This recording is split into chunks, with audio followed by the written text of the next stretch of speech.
तो एक और बोध कथा सुनिए।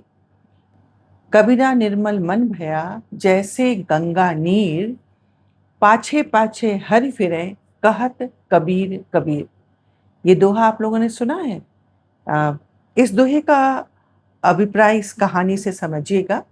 इस कहानी का नाम है पहले मन को निर्मल करो। तो एक बार की बात है, एक महाराज वे आए एक द्वार पर और उन्होंने भिक्षा याचना हेतु आवाज लगाई। बोले भिक्षा मिल जाए। तो द्वार से एक स्त्री बाहर निकली और उसने बाहर निकलते ही जो पात्र में सामान लेके आई थी वो जो है साधु बाबा के उसमें पात्र में डाल दिया। और जब साधु बाबा जाने लगे तो उसने कहा, महाराज मैंने आपको ये भिक्षा दी है, कम से कम कुछ ज्ञान की बातें ही बता कर जाइए। तो थोड़ी देर तक सोचते रहे वो साधु, फिर बोले, बेटा मैं कल आऊंगा।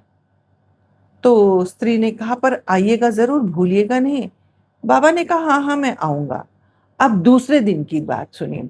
दूसरे दिन जब साधु बाबा निकले तो जिस कमंडल में वो भिक्षा लेते थे उस कमंडल में उन्होंने कुछ कंकड़ पत्थर कुछ मिट्टी डाली और लेके निकले। उधर वो स्त्री, उसको प्रतीक्षा थी कि वो बाबा आएंगे तो कुछ सद्वचन कहेंगे, कुछ सुवचन सुनेगी, कुछ ज्ञान बढ़ेगा। तो इस खुशी में उसने जो है बड़ी अच्छी खीर बनाई, उसमें बादाम पिस्ता डाला, बड़े मन से उसने खीर पकाई।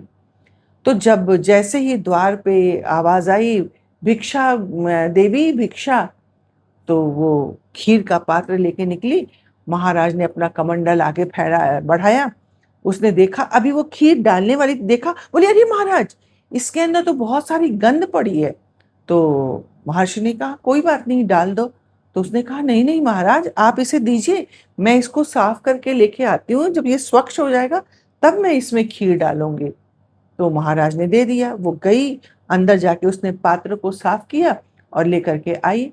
तो जब आकर के उसने खीर दिया तो महाराज वहां बैठ गए। बोले, बेटी तुमने एक पात्र पे एक खीर डालने हेतु इस पूरे पात्र को तुमने साफ कर लिया, लेकिन सुवचन और सद्वचन प्राप्त करने के लिए तुमने अपने मन को साफ नहीं किया। पहले बताओ, क्या तुमने अपने मन को साफ किया? क्या तुमने अपने मन से ईर्ष्या, जलन, द्वेष, लालसा, इच्छा, इनको अपने मन से हटाया? जिस दिन तुम अपने मन से इन सारी बुराइयों को हटाओगे, जो अच्छी चीजें हैं वे तुम्हारे अंदर अपने आप आना आरंभ हो जाएंगे। तो यहाँ होती कहानी समाप्त।